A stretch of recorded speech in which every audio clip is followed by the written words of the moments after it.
உறவுகளுக்கு வணக்கம். இஸ்லாமியர்களுடைய பிரதிநிதித்துவம் காங்கிரஸ் பேரியக்கத்தில் அதிகமாக இருக்கு. இதற்கான காரணம் என்னன்னு பார்த்தோம் அப்படின்னா, இந்தியாவிலேயே பாஜகவுடன் கூட்டணி வைக்காத ஒரே கட்சி அது காங்கிரஸ் தான். ரொம்ப ரொம்ப தெளிவாக சொல்லணும்னா, அனைத்து கட்சிகளும் பாஜகவுடன் கூட்டணி வைத்து தான் இருக்கிறார்கள். பாஜகவோட கூட்டணி வைக்காத ஒரே கட்சி எதுனா காங்கிரஸ் பேரியக்கம் தான். அதன் வெளிப்பாடு காங்கிரஸ்ல இஸ்லாமியர்கள் அதிகமாக இருப்பாங்க. அதனால் அவர்களுக்கு பதவிகள் கூட அதிகமாக கிடைக்கும். அது ஒரு விஷயம் இல்லை. அதே நேரத்தில் ஒரு விஷயத்தை இங்கே முன்னிறுத்தி ஆக வேண்டியது காலத்தின் கட்டாயமாக இருக்குது. வட மாநிலத்தில் ட்ரெயினில் போயிட்டு இருக்கும்போது நோன்பு நேரம் இது. அதனால் குர்ஆன் வாசிப்பது என்பது ஒவ்வொரு இஸ்லாமியர்களும் செய்யக்கூடிய ஒரு செயல். நேரம் கிடைக்கும் போதெல்லாம் குர்ஆன் வாசிப்பாங்க. சத்தம் போட்டு வாசிக்கிறது இல்லை, அவங்க மனசுக்குள்ளே அவங்க மனனம் பண்ணுறது, அவங்க படிக்கிறாங்க. இந்த குர்ஆன் படிப்பதனால் சங்கிகளுக்கு என்ன பிரச்சனை? ஒரு முதியவர், அதிகபட்சம் அவருக்கு ஒரு 60 வயதுக்கு மேலே இருக்கும், அவர் அந்த அடி அடிச்சிருக்காங்க. அந்த அடி அடிச்சாங்க இல்லையா, அவன் குற்றவாளி கொண்டு நிறுத்தப்பட்டு குற்றம் செய்தவனாக கருதப்பட்டு சிறையில் அடைக்கப்படுவானா? கிடையாது. இங்க திருச்சி பஸ் ஸ்டாண்ட்ல ஒரு முதியவரை 2 அடி அடிச்சான் ஒருத்தன், ஒரு நடத்துனர். அதற்கு அந்த நடத்துனரா ஓட்டுநரான்னு தெரியல, அந்த நபரை கைது செய்து சிறையில் அடைத்தார்கள். இது தமிழ்நாடு. தமிழ்நாட்டிற்கும் வட மாநிலங்களுக்கும் உள்ள வித்தியாசம் இதுதான். வட மாநிலத்தை குற்றம் செய்தவர்கள் மகான்களாக கருதப்படுவார்கள். இஸ்லாமியர்களுக்கு எதிராக குற்றம் செய்தார்கள் என்று சொன்னால் அதை விட ஒரு படி மேலே போயிட்டு அவர்களுக்கு அமைச்சர் பதவி, எம்எல்ஏ பதவி, எம்பி பதவின்னு கொடுப்பதற்கு பாஜகவினர் தயாராக இருப்பார்கள். ஆனால் தமிழகத்தை பொறுத்த வரைக்கும் அது கிடையாது. வட மாநிலத்திற்கும் தமிழ்நாட்டிற்குமான வித்தியாசம் இதுதான். மகாராஷ்டிராவில் பார்த்தீங்கன்னா தேவேந்திர பட்னாவிஸ் அவருடைய ஆட்சி இப்போ நடந்துட்டு இருக்கு, பாஜக ஆட்சி. அங்கே 5% இஸ்லாமியர்களுக்கு இருந்த அந்த உரிமை பறிக்கப்படுதுங்க.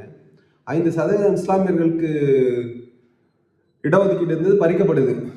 அப்போதான் அந்த மகாராஷ்டிராவில் இருக்கக்கூடியவர்களுக்கும் அந்த 16% இடஒதுக்கீடையும் 5% இஸ்லாமியர்களுக்கான இடஒதுக்கீடையும் காங்கிரஸ் ஆட்சி காலத்தில் கொடுத்தது. அதை இன்று பறிக்கிறார்கள்.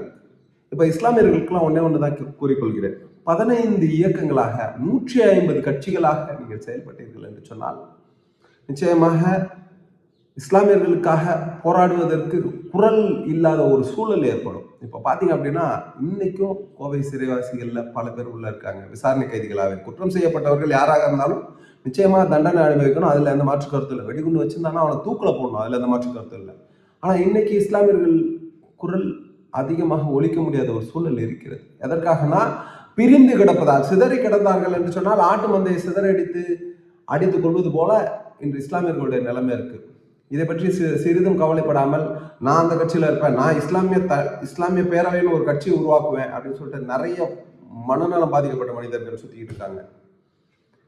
நம்மளோட ஒற்றை குறிக்கோள் என்னன்னா, இப்போ ஒவ்வொரு இடத்துலயும் இஸ்லாமியர்கள் தாக்கப்படும் பொழுது அங்கு ஒய்சி காப்பாற்றுவாரா? வேற ஏதாவது இஸ்லாமிய கட்சிகள் காப்பாற்றி விடுமா? அதுக்கான வாய்ப்புகளே கிடையாது.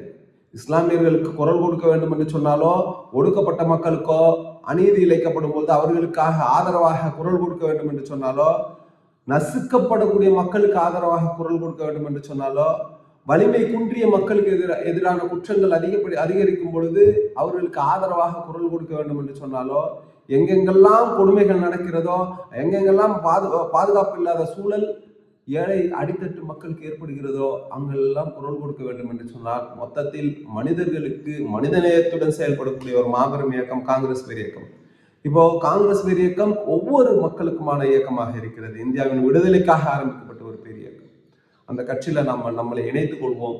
நிச்சயமாக நாம் வேறு ஒரு இடம் தேடி சென்றோம் என்று சொன்னால் அது ஆடுகளை பிரித்து உணவாக இரையாக்குவதற்கு சமமாக இருக்கும். நிச்சயமாக இஸ்லாமியர்கள் மட்டுமல்ல, ஒடுக்கப்பட்ட அனைத்து மக்களுக்காகவும் பிற்படுத்தப்பட்ட அனைத்து மக்களுக்காகவும் ஒரே இயக்கம் காங்கிரஸ் பேரியக்கம். காங்கிரஸ் பேரியக்கத்தில் தன்னை இணைத்துக் கொள்வதன் மூலமாக நாம் நிச்சயமாக ஒரு வலுப்பெறுவோம். வலுப்பெற்று இந்த நசுக்கப்படக்கூடிய குரல் வலைகள் நிச்சயமாக அதற்கு அநீதிக்கு எதிராக ஒரு குரல் ஓங்கி ஒலிக்கும் என்று சொன்னால் அது காங்கிரஸ் பேரியக்கத்தில் என்றென்றும் காங்கிரஸ் பேரியக்கத்திலிருந்து மக்களுக்காக ஒலித்து கொண்டிருக்கும். இந்திய மக்களின் விடுதலைக்காக போராடிய பேரியக்கம் காங்கிரஸ் பேரியக்கம். ஆட்சி அதிகாரத்தை மட்டுமே குறிக்கோளாக வைத்து பயணிக்கக்கூடிய இயக்கம் அல்ல காங்கிரஸ் பேரியக்கம். மக்களின் நலனில் அக்கறையோடு செயல்படக்கூடிய காங்கிரஸ் பேரியக்கத்திற்கு வலு சேர்க்கும் விதமாக அனைவரும் நிச்சயமாக காங்கிரஸ் பேரியக்கத்தில் தன்னை இணைத்துக் கொள்வோம். அதற்கான லிங்க் கொடுத்திருக்க நிச்சயமாக சேருவோம். நன்றி. மற்றவர்கள் சந்திப்போம். ஜெய்ஹிந்த்.